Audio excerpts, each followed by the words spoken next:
सिद्धं श्रिता योगिनः सिद्धेनैव विलीयते गनिचयस् सिद्धाय सिद्ध्यै नमः। सिद्धान्नास्त्यपरस्सु सिद्धिजनकस् सिद्धस्य शुद्धा गुणः। सिद्धे मे ददतो मनः प्रतिदिनं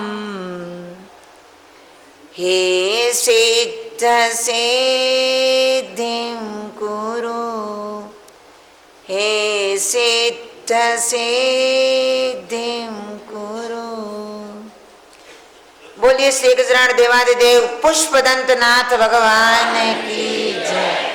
बोलिए श्री गजराण देवादिदेव महावीर भगवान की जय। श्री अनंतानंत सिद्ध परमेष्ठी भगवान की जय। श्री द्वादशांगमयी जिनवाणी माता की जय। परम पूज्य चारित्र चक्रवर्ती आचार्य श्री शांति सागर जी महाराज की जय। परम पूज्य दीक्षा गुरुवर श्री 108 दया सागर जी महाराज की जय। परम पूज्य विदुषी आर्यका परम पूज्य आचार्य रत्न श्री 108 वर्धमान सागर जी महाराज की जय। परम पूज्य विदुषी आर्यका रत्न श्री विशुद्धमती माता जी। उत्तम शौच धर्म की जय। अहिंसामय जैन धर्म की जय।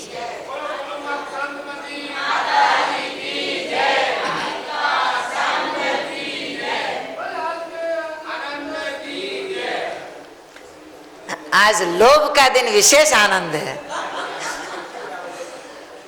धर्म का लाभ वो भी तो लोभ होता है ना। आज सब घर छोड़ के यहाँ आकर के बैठे तो वो भी धर्म का लाभ प्राप्त करने के लिए।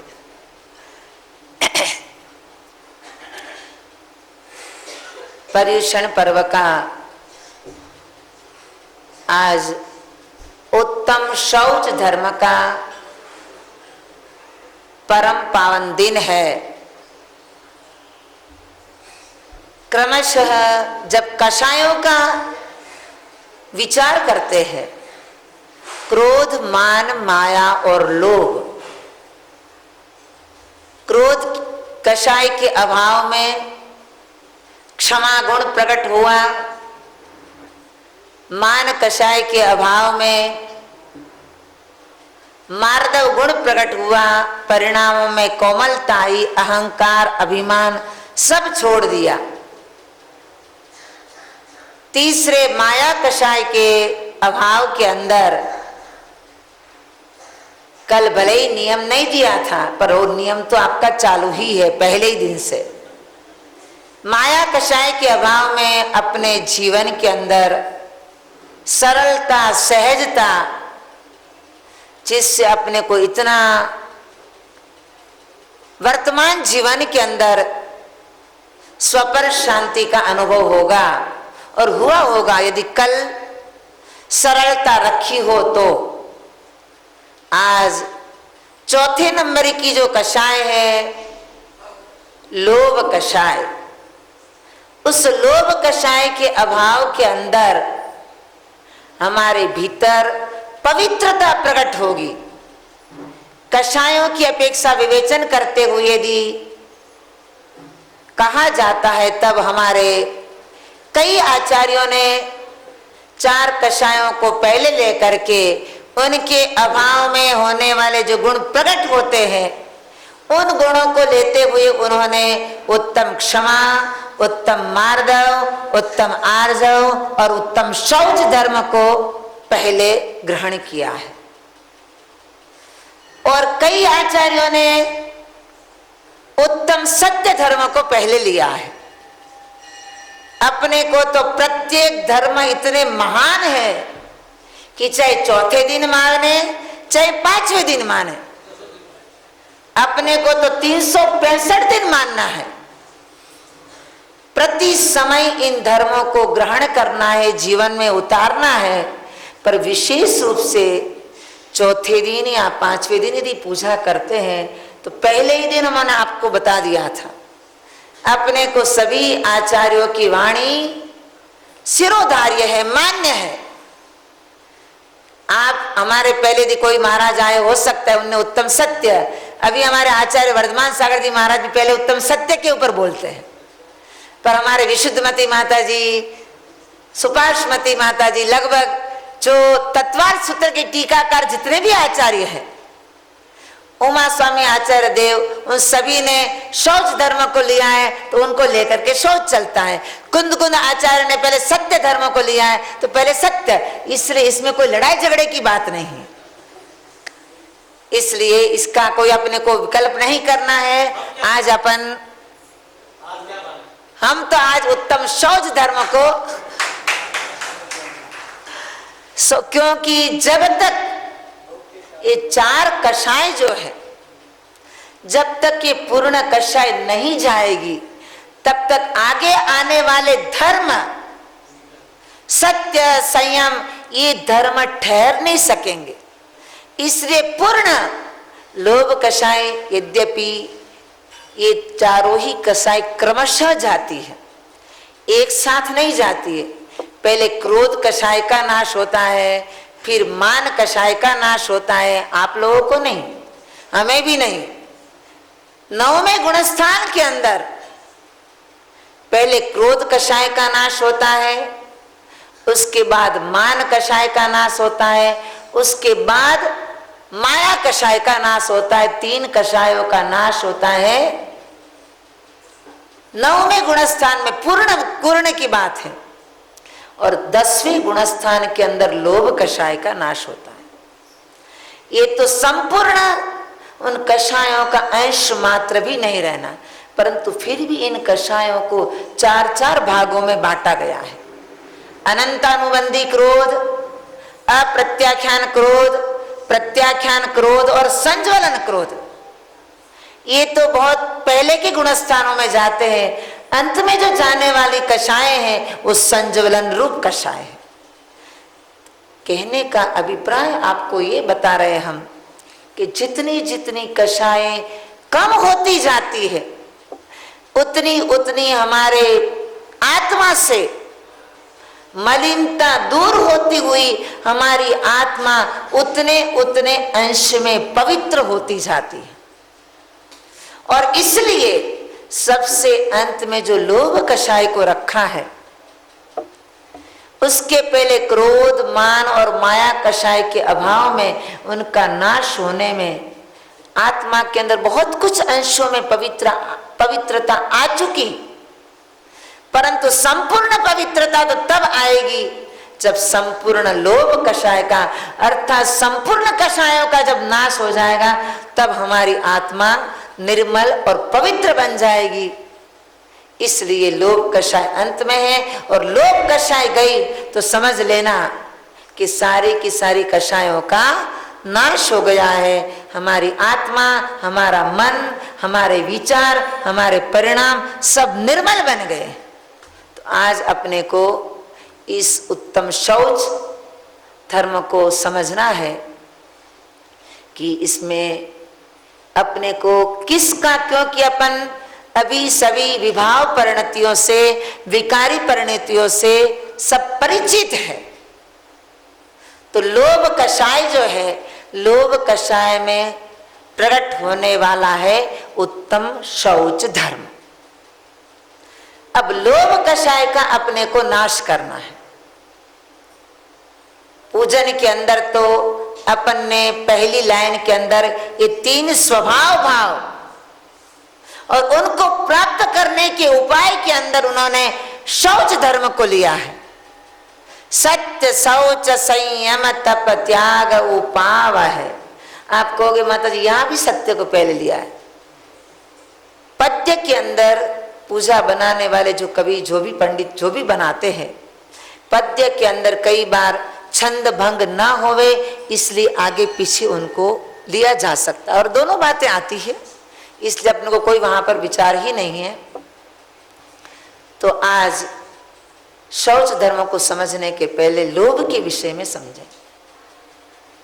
सबसे ज्यादा खतरनाक कषाय है तो लोभ कषाय है।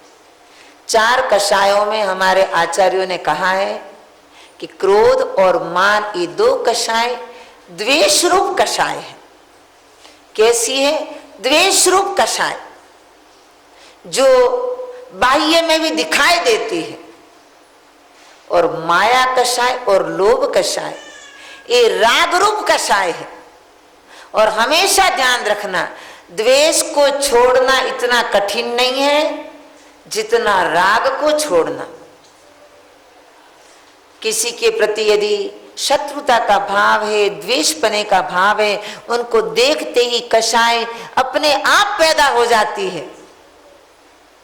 ऐसा वो सामने वाला व्यक्ति है, फिर कुछ समझ में आता है तो अपने को ऐसा सोचते अपन कि अपन ऐसा करे कि वो व्यक्ति सामने दिखाई ही न दे। देखने पर कुछ न कुछ निमित्त मिलने पर आगे पीछे का कुछ विचार आता है और अपने परिणाम खराब होते हैं। तो मंदिर जाने का यदि उस गली से जाते हैं तो वो गली बदल के अपन दूसरी गली से आएंगे, अपन वो अपने सामने ही ना आवे। शत्रु को छोड़ने के लिए चलो वो नहीं बना तो जिस समय वो मंदिर में आते थे उस समय टाल दिया अपन, अथवा यहां तक भी शांति नहीं हुई कहीं न कहीं तो जिस रास्ते से वो जाता था उस रास्ते का भी छोड़ दिया। समझ लीजिए कि आसपास में घर था, घर छोड़ करके दूसरी कॉलोनी में मकान ले लिया, वहां पर भी नहीं समाप्त हुआ तो उस गांव को छोड़ दिया, उस नगर को छोड़ दिया, उस प्रांत को छोड़ करके दूसरे प्रांत में चले गए कि देखना भी नहीं और गलत विचार भी नहीं आना। ये किसके लिए? द्वेष छोड़ने के लिए, शत्रुता के भाव को छोड़ने के लिए कम से कम वो निमित्त न मिले और हमें शांति बनी रहे। परंतु राग को छोड़ने के लिए किसी ने पुरुषार्थ किया क्या? राग को छोड़ने के लिए यदि हम कहें कि चलो भाई तुम उपवास करते हो 10 दिन मंदिर में ही रहना, नहीं नहीं माता जी, घर तो जाना ही पड़ता है, घर में बच्चों को देखना पड़ता है, पतिदेव को देखना पड़ता है, परिवार के नाते सास ससुर कोई वृद्ध है उनको भी देखना पड़ता है। ये भीतर का राग है और राग को छोड़ना अत्यंत कठिन है। इसलिए जिनका राग छूट गया उनका द्वेष तो पहले छूटा ही हुआ है। इसलिए सबसे लास्ट में जाती है राग रूप लोभ कषाय, और लोभ को आचार्यों ने राग रूप कषाय कहा है। और ये सब जानते हैं, लोभ पाप का बाप बखाना, सारे पापों की जड़, सारे अनर्थों की जड़ यदि कोई है तो लोभ ही है। इसलिए उनको पाप का भी बाप कहा है। नाना प्रकार के लोभ होते हैं संसारी प्राणी के अंदर, पर वर्तमान में जब अपन चारों तरफ दृष्टि उठा करके देखते हैं तो ऐसा लगता है कि सबसे अधिक लोभ जो केवल इस मनुष्य पर्याय के अंदर, इस मनुष्य की कृत्रिम देन है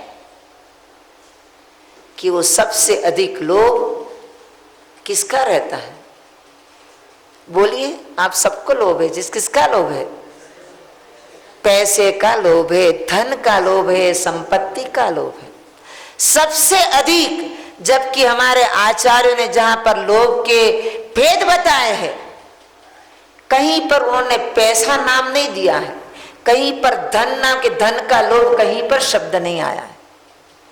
इसलिए मनुष्य पर्याय की देन है, बाकी नार की जीवों को पैसे का लोभ नहीं है। बेचारे को वहां पैसा क्या है वो ध्यान ही नहीं है उनको, मां तो दुख ही दुख भोगना है, पैसे को जानते ही नहीं है।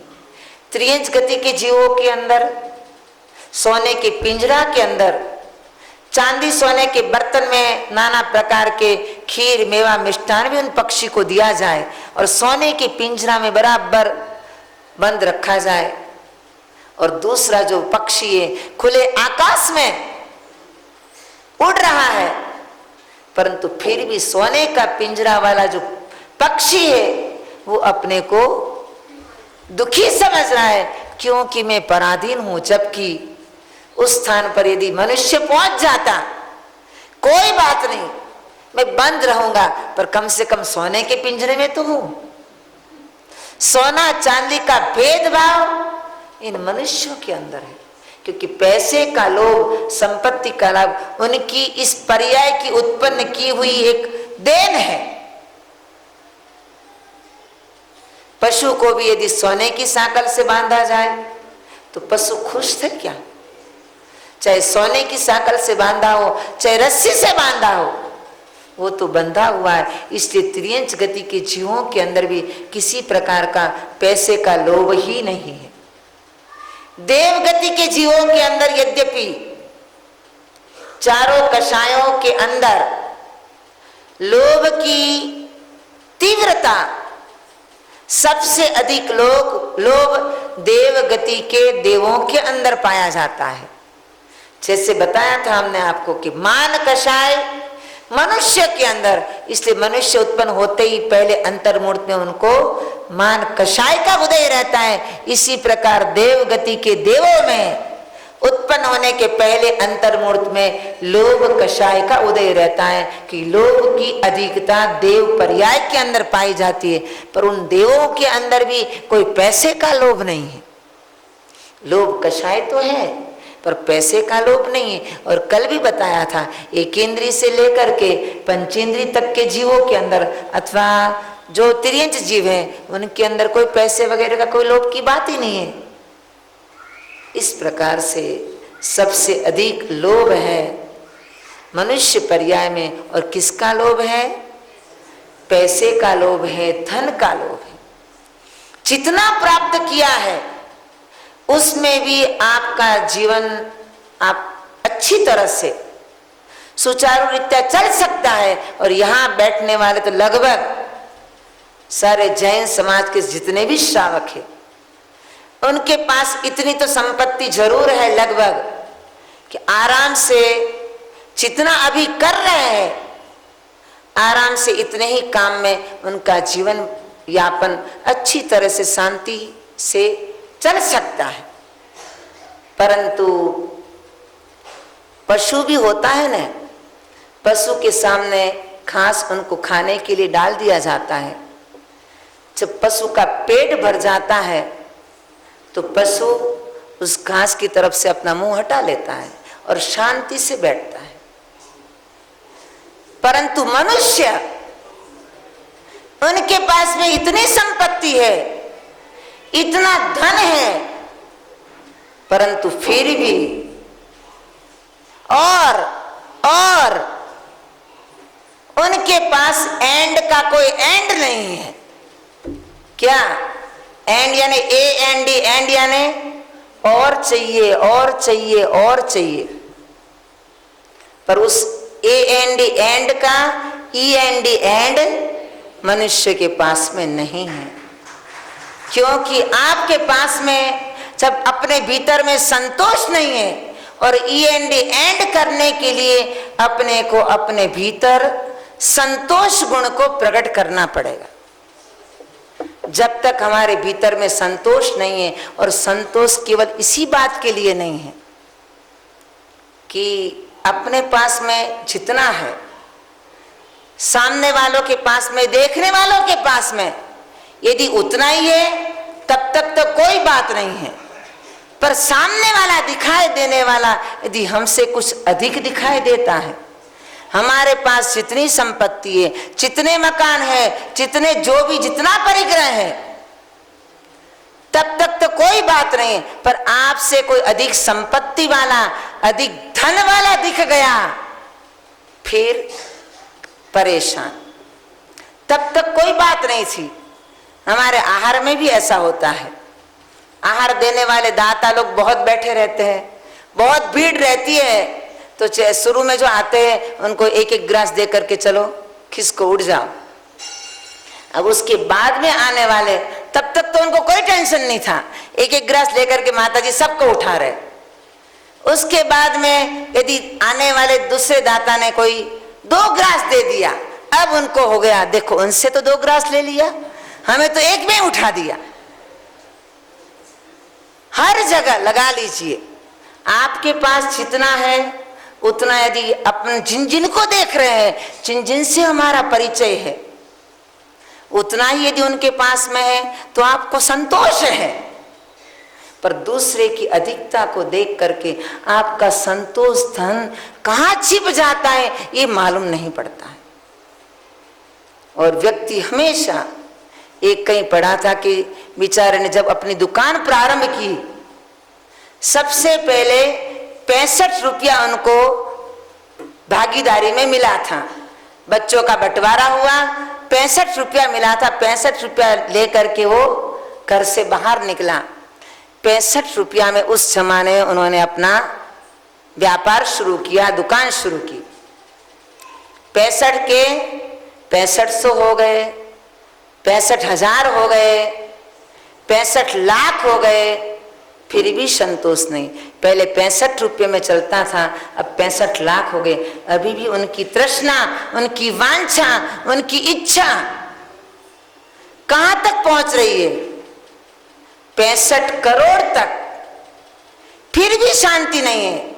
जब पहले 6500 कमाता था तब धर्म के अंदर, धर्म आयतन के अंदर, देव शास्त्र गुरु के लिए बहुत अपना समय देता था कि बस आराम से अपना चल रहा है। पर अब 65 करोड़ बनाने के अंदर लगा है, अब उनके पास समय नहीं है। जो पहले धर्म ध्यान लगभग 3 घंटा 4 घंटा बैठ करके करता था, अब 65 करोड़ बनाने के लिए 99 के 100 बनाने के चक्कर में सारा धर्म ध्यान व्यक्ति भूल जाता है। ये जो धन का लोभ है, ये मनुष्य पर्याय की देन है। और धन कोई खा नहीं सकता है। खा सकता है क्या कोई धन? बस मात्र है। और जो हमारे भाई लोग धन के पीछे कितना पुरुषार्थ, कितना परिश्रम करते हैं। गर्मी के दिनों में, ठंडी के दिनों में कितनी ग्राहकी, जब सीजन होती है, कमाने की सीजन में उनको भूख नहीं लगती है, सब कुछ भूल जाते हैं, परंतु उनके शरीर पर मात्र कुछ भी नहीं है। किसके लिए? इन बहनों को सजाने के लिए। हमारे अभी बागड़ में हम लोग बहुत साल रहे, कितने बेचारे भाई लोग अपना ये सारा देश, अपना परिवार, अपने समाज, अपने धर्म को छोड़ करके कुवैत जा करके रहते हैं। किस लिए रहते हैं? कि सोना से तो इनको सजना पड़ता है, दूसरी बहन सजी हुई है तो मैं कैसे नहीं सजूं? उनके पीछे सारा धर्म, सारा देश, सारा अपना परिवार, समाज, सबको छोड़ करके माँ किस किस प्रकार के कैसे कैसे परिश्रम करते हैं। परंतु यहाँ रहते हुए भी क्या दाल रोटी नहीं मिल सकती है क्या? आराम से। पर कहते लोग क्या है, माता जी सबके साथ खड़ा रहना पड़ता है। इतना पैसा नहीं होगा तो आज सबके साथ खड़े नहीं रह सकते हैं। इतना जितना जितना लोभ कषाय बढ़ती जाएगी। और ये भी ध्यान रखना, जितना जितना लाभ होता जाएगा उतनी उतनी लोभ कषाय बढ़ती जाती है। क्या? जितना जितना लाभ होता जाता है उतनी उतनी ये लाभ हो गया, फिर ये लाभ हो गया, इतनी उतनी हमारी लोभ कषाय बढ़ती जाती। इसलिए आचार्यों ने कहा है, लोभ तो, लाभ तो कारण है, लाभ बढ़ता जाता है, लोभ कषाय कार्य रूप और बढ़ती जाती है। अपने को विचार करना चाहिए कि किस प्रकार से अपन इस लोभ कषाय को खत्म करें, धन के लोभ को, संपत्ति के लोभ को। थोड़ा सा अपने जीवन के अंदर, ये तृष्णा रूपी गड्ढा तो इतना गहरा है।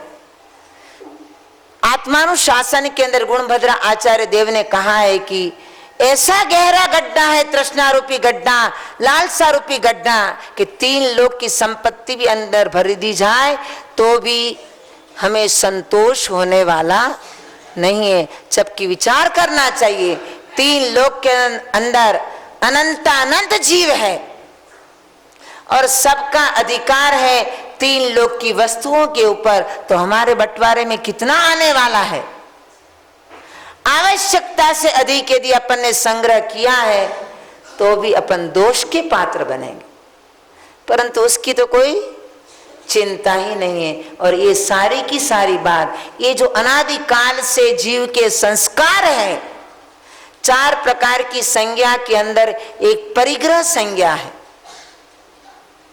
उस परिग्रह संज्ञा के कारण एकेंद्रीय वनस्पति का एक जीव भी, वो भी जहां पर जमीन के अंदर धन का चरु गड़ा रहता है, उनकी जड़ें इतनी लोभ कषाय एकेंद्रीय जीवों के अंदर भी, उनकी जो जड़ें हैं उस धन के चरु की ओर जाकर उस चरु को वेष्टित कर लेती है।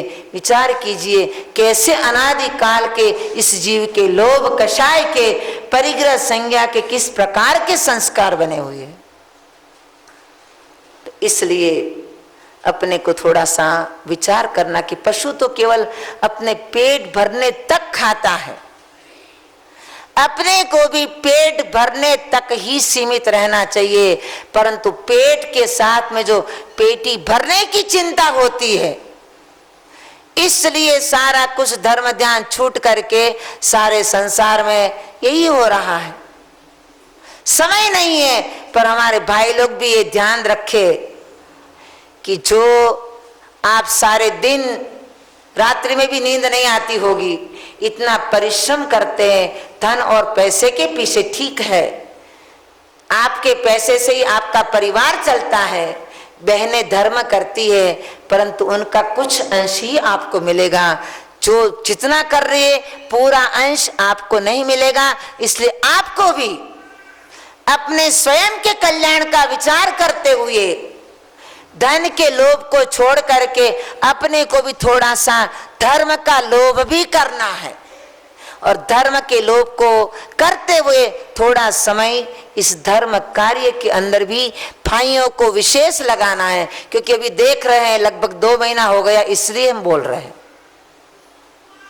अभी जितने लोग दिखाई देते हैं वो तो 2 महीना में देखे ही नहीं हमने। परंतु ये भी याद रखना, आज सुबह ही बोलने वाले थे हम, जब बोली लग रही थी तब भाई लोग ही विशेष प्रकार से लगाते हैं। उस समय विचार आया कि 355 दिन जो इनने कमाई की है, उनको छोड़ने में भी, उनका त्याग करने में भी कितना पसीना आता है। किसके लिए कमाया विचार कीजिए। पर यह भी याद रखना, इस 10 दिन के अंदर धर्म रूपी क्षेत्र में जो अपन इस त्याग रूपी दान करेंगे अथवा इनके बीज बोएंगे, उसकी फसल, उसका धान्य पूरे वर्ष भर खाएंगे। इसलिए उनका त्याग करने में पसीना नहीं लाना। कमाई किसके लिए किए? सारे वर्ष भर नाना प्रकार के पंचेंद्रियों के विषयों में, सारे सांसारिक जीवन के नाना प्रकार के अच्छे बुरे प्रसंगों में कितने लाखों रुपया निकल रहे हैं, परंतु यहाँ पर धर्म स्थान में, धर्म आयतन में यदि हमारा सच्चा पैसा होगा, न्याय नीति से कमाया हुआ पैसा होगा, तो जरूर इस धर्म स्थान में लगेगा। बाकी अन्याय और अनीति से प्राप्त किया हुआ धन, जिस धन के पीछे हाय धन कर रहे हैं, वो अन्याय और अनीति से प्राप्त किया हुआ जो धन है, जिस मार्ग से आता है उसी मार्ग से जाता है। वो पैसा भी सप्त क्षेत्रों के अंदर, अच्छे पुण्य रूपी क्षेत्र के अंदर नहीं लग सकते हैं। तो इसलिए विशेष ध्यान रखना, इस लोभ कषाय के दिन अपने को, अपने भीतर को पवित्र बनाना है। लोभ कषाय को जितना जितना कम करे, केवल लोभ कषाय ने नाना प्रकार के लोभ बताए हैं। यश का लोभ, नाम का लोभ, पद का लोभ, नाना प्रकार का लोभ है। इतना ध्यान रखना कि दान देने के बाद जब उस दिन त्याग के दिन अपन समझेंगे, नाम का लोभ भी नहीं करना। किसी ने नहीं नाम बोला, अच्छा है, पर नाम का भी लोभ आता है। मेरा नाम कैसे नहीं बोला, मेरा नाम कैसे नहीं लिखा, उनका भी लोभ रहता है। दे करके यश कमाने का भी लोभ रहता है। ये सब लोभ अपने को नहीं करना है। अपने कर्तव्य का, श्रावक धर्म का पालन करते जाए, अपने आप ही अच्छा होगा। किसी प्रकार के किसी की वांछा नहीं करना, किसी का लोभ नहीं करना। लोभ करना है तो प्रशस्त रूप से। किसका करना है? प्रशस्त लोभ, धर्म ध्यान करने का। कितना समय अपन धर्म के लिए लगावे। धर्म का लोभ का प्रशस्त है वो, क्योंकि वो परंपरा से आगे वो भी छूट जाएगा। परंपरा से वह हमारी आत्म कल्याणक में साधक है। इसलिए बाकी सब लोभ अपने को संसार में पतन कराने वाले हैं। धर्म का लोभ होगा तो आज अपने को ज्ञान का लोभ है। कोई पढ़ने के लिए आता है, उनको ज्ञान का लोभ है। किस लिए? और वही ज्ञान आगे आत्म कल्याण में साधक बनेगा। इसलिए जितनी पूजा अर्चना, जितने धर्म कार्य है, स्वाध्याय आदि जितने भी धर्म कार्य है, वो सब धर्म संबंधी। उनका लोभ, उनकी होड़ करना है। दूसरे यदि इतना आहार दान देते, इतनी पूजा करते, इतनी साधुओं की वैयावृत्ति करते, दूसरों की इस प्रकार की प्रवृत्ति को देख करके हमें होना चाहिए कि हम भी इस प्रकार क्यों नहीं करते, हमें भी ऐसा करना चाहिए। इसलिए आज लोभ कषाय के अभाव में अपने को किसको समझना है? लोभ कषाय के अभाव में जो हमारे मन में पवित्रता आएगी, हमारा मन निर्मल बनेगा, पवित्र बनेगा, उत्तम शौच धर्म को समझना है। आज तक अपन ने केवल अपने बहिरंग शरीर को, जो शरीर मल का पिटारा है, उस शरीर को ही मल मल करके धो करके बार बार कितने पानी से खूब स्नान कराया, परंतु आज तक भी ये मल का पिटारा रूप ये शरीर आज तक भी पवित्र नहीं हुआ, साफ नहीं हुआ, स्वच्छ नहीं हुआ।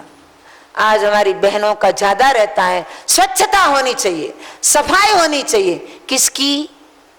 आपके शरीर की और आपके घर की। बहिरंग सफाई के अंदर तो इतनी प्रति समय यदि थोड़ी से 2 बूंद के छींटे गिर गए, तुरंत ही उसको साफ करना, कहीं पर भी गंदगी नहीं होनी चाहिए।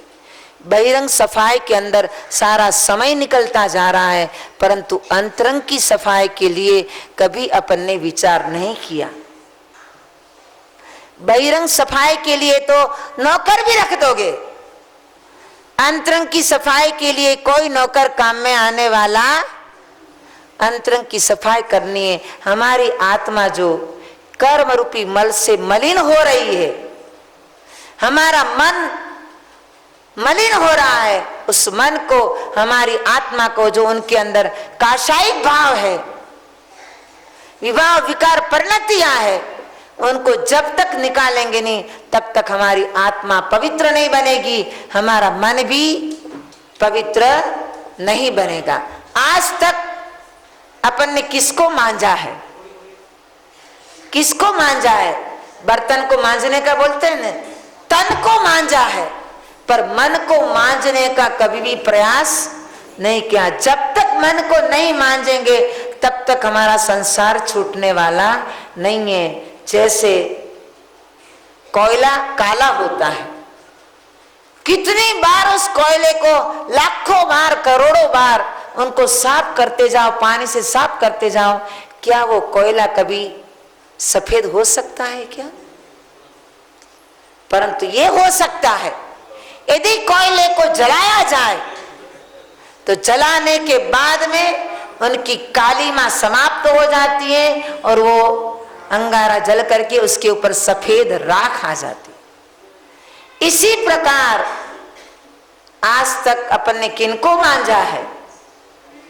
इस शरीर को ही मांझा है, शरीर को ही स्वच्छ साफ करने का प्रयास किया है, पर मल का पिटारा है, ये कभी स्वच्छ नहीं हो सकता, पर ये भी कभी स्वच्छ हो सकता है जब इस शरीर को तप रूपी अग्नि के माध्यम से जलाएंगे, तब ये शरीर भी कंचन के समान एक दिन स्वर्णमय हो सकता है। इसलिए आचार्यों ने कहा है कि जो शरीर स्वभावतो शुचोकाय रत्नत्रय पवित्रते, स्वभाव से जो सबका शरीर जो अपवित्र है,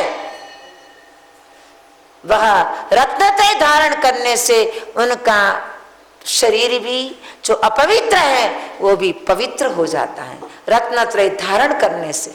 इसलिए शौच धर्म के दिन अपने को अपने अंतरंग की सफाई करने का प्रयास करना है, क्योंकि जब तक हमारा अंतरंग निर्मल नहीं होगा, पवित्र नहीं होगा, दर्पण यदि कुछ काला है, कुछ दाग लगे हुए हैं, कुछ मैला हो गया है, तो उस दर्पण के अंदर अपने को अपना चेहरा साफ स्वच्छ नहीं दिखाई देता है। इसी प्रकार हमारे मन रूपी दर्पण में यदि किसी प्रकार की कालिमा है, तब तक अपन स्वयं अपनी आत्मा रूपी भगवान के, प्रत्येक व्यक्ति के अंदर भगवान है, भगवान बनने की शक्ति मौजूद है, परंतु तब तक अपन अपने स्वयं के भीतर विद्यमान शक्ति के रूप में विद्यमान उन भगवान के दर्शन नहीं कर पाएंगे। इसलिए पूजा में रोज बोलते मुनि मन सम उज्ज्वल नीर। कितना कैसा निर्मल मन होना चाहिए। मुनियों के उन संतों ने सब प्रकार के काशायिक भावों को समाप्त कर दिया है, तब उनका मन कैसा हो गया, बिल्कुल निर्मल हो गया। ऐसे निर्मल मन रूपी दर्पण के अंदर ही अपन स्वयं भगवान बनने की शक्ति वाले अपने स्वयं की आत्मा को देख पाएंगे। इसलिए आज के दिन लोग कषाय को समझते हुए किस प्रकार से अपने को अपने भीतर में निर्मलता प्रकट करनी है, और उसके लिए एक ही उपाय बताया है। एक छोटी सी लाइन है, धरि हृदय संतोष। लोभ कषाय कब समाप्त हो सकती है?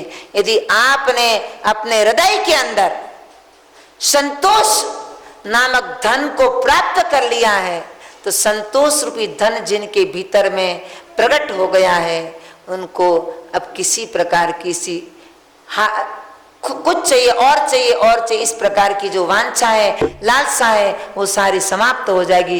क्योंकि अपन ने कई पौराणिक ग्रंथों में भी पढ़ा है कि कैसे कैसे बड़े बड़े विद्वान ज्ञानी पंडित हुए कि बस 10 पगड़ी बेचनी तो दुकान बांध, 10 के बाद में चाहे 10 और व्यक्ति खड़े हैं ग्राहक।